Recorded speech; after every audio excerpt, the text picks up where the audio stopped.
दिल्ली से पधारे परम आदरणीय डॉक्टर जितेंद्र सिंह, माननीय राज्य मंत्री पीएमओ, मंच पर उपस्थित शहर के प्रथम नागरिक आदरणीय मोहिले साहब महापौर, आदरणीय विधायक जायसवाल साहब, हमारे अधिकारी, पत्रकार बंधु, उपस्थित जनसमूह, भाइयों एवं बहनों, महामहिम महोदय, आईटीबीपी एक ऐसा बल है जो भारत की उत्तरी सीमा जो 3488 किलोमीटर है, तिब्बत से लगी हुई है, उसकी सुरक्षा में तैनात है।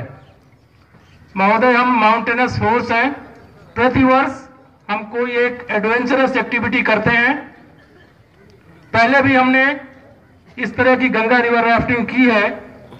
महोदय, हम अभी तक 20 रिवर राफ्टिंग प्रोग्राम कर चुके हैं, लेकिन इस वर्ष इस रिवर राफ्टिंग की खास बात यह है कि इस गंगा रिवर राफ्टिंग के माध्यम से हम माननीय प्रधानमंत्री जी के जो 3 सामाजिक संदेश हैं, नमामि गंगे, बेटी बचाओ बेटी पढ़ाओ और स्वच्छ भारत अभियान, इसको जन जन में फैलाना चाहते हैं। महोदय, जैसा हम सभी जानते हैं, 16 लाख वर्ग किलोमीटर का ये जो गंगा रिवर बेसिन है, जिसमें तकरीबन 45 करोड़ हमारे देश की तकरीबन 1/3 जनसंख्या निवास करती है, और जिसके 3 इकोसिस्टम है। पहले पर्वतीय माउंटेनस इकोसिस्टम, फिर ये जो ग्रेट प्लेन्स है नॉर्थ इंडिया का, उसका 10 लाख वर्ग किलोमीटर का जो प्लेन्स का इकोसिस्टम है, और बाद में जब वेस्ट बंगाल में घुसती है नदी, वहां इसका जो डेल्टा का इकोसिस्टम है। इन 5 राज्यों से होकर गुजरने वाली ये जो गंगा नदी है, मां गंगा है, जीवनदायिनी गंगा है।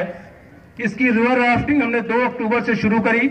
पहले हमने देवप्रयाग से हरिद्वार तक राफ्टिंग की, और बाद में हरिद्वार के बाद मोटर लगा करके इन्फ्लेटेबल बोट्स में बोटिंग कर रहे हैं। महोदय, मेरा ये मानना है, हम तो इस उद्देश्य को लेकर चले थे कि गंगा के जो घाट मिलेंगे वहां पे हम क्लीनिंग ड्राइव चलाएंगे, पॉलीथीन इकट्ठा करेंगे, फिर उसका नियमानुसार डिस्पोजल करेंगे, जन जागरण फैलाएंगे, जनता को जागरूक करेंगे, बाकी एजेंसी से समन्वय स्थापित करेंगे। लेकिन मेरा ये मानना है कि हमने रास्ते में जो देखा, तो ये जो क्लीन गंगा का फ्रेज है वो मिसनोमर है। सही मायने में इसे सेफ गंगा होना चाहिए। जैसे अभी हमारे टीम लीडर बता रहे थे कि जगह जगह पे हमने सेमिनार किए हैं, ड्राइंग कंपटीशन किए हैं, रैलीज किए हैं जनता में संदेश पहुंचाने के लिए। महोदय, आज इस सुबह बीएचयू में एक सेमिनार था, जिसमें गंगा पे जिन लोग शोध कर रहे हैं वो उन लोगों को हमने बोलने के लिए बुलाया था। तमाम बातें उभर कर सामने आई हैं। पहली बात तो ये है कि गंगा में जो फ्लो है पानी का, वो रिड्यूस हो गया है। गंगा अविरल नहीं रह गई है। गंगा का जो कैचमेंट एरिया है वहां बसाहट आ गई है, कई जगह ब्रेक हो गई है गंगा। जैसा बताया हमारे टीम लीडर ने कि वहां पे बैराज बना दिए गए हैं, कई जगह हमें राहत उठानी पड़ी, सिल्टेशन लोड बढ़ रहा है। तो सबसे पहली जो समस्या गंगा रिवर बेसिन की है वो ये है कि इसका गंगा का रिड्यूस फ्लो है। महोदय, दूसरी इसकी समस्या ये है कि गंगा का जो वाटर है उसकी क्वालिटी रिड्यूस हुई है।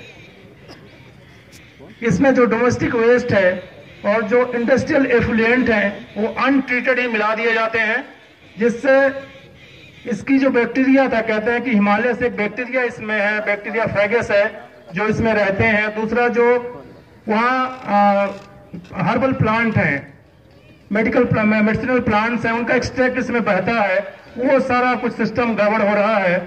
और जैसा हमारे टीम लीडर बता रहे थे कि इसके जो जलीय जंतु हैं, कछुए, एलिगेटर, मछली, इनकी इतनी संख्या में, इतनी तादाद में पोचिंग हुई है, इसका जो सेल्फ क्लीनिंग सिस्टम है वो सब अस्त व्यस्त हो गया है।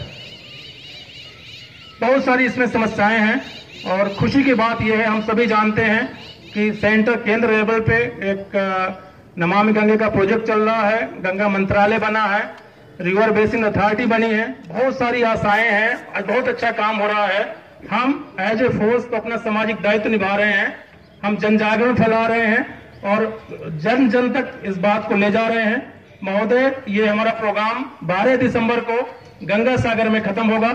आगे पटना, मुंगेर, मुर्शिदाबाद, बहरामपुर, कोलकाता में भी इस तरह के पब्लिक आउटरीच के प्रोग्राम है, जहां पे और वहां के जो VIPs हैं उनसे हमने रिक्वेस्ट किया है कि उनकी गरिमामय उपस्थिति में वो सारे कार्यक्रम होंगे, तो जनता तक इस मैसेज को पहुंचाने में हम और ज्यादा कामयाब होंगे।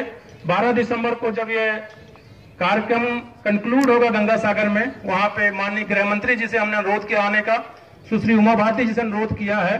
बाद में महोदय हम इस पे एक बुक भी लिख रहे हैं, जर्नी डाउन द गैंजेस। और अभी मैं माननीय मंत्री जी से अनुरोध कर रहा था कि मैं चाहूंगा कि जब हम लोग ये यात्रा खत्म करें तो हमारा जो फीडबैक है, जो ऑब्जर्वेशन है, जो हम आंकड़े एकत्र करेंगे, उनको हमें बताने का, दिखाने का मौका दिया जाए। तो हो सकता है कि हमारे एकत्रित किए हुए आंकड़े से, ऑब्जर्वेशन से पॉलिसी प्लानिंग में मदद मिले और हम ITBP जो हिमवीर हैं, जो माउंटेनस फोर्स हैं, इस सामाजिक दायित्व में अपना रोल निभा सकें। जय हिंद, जय भारत।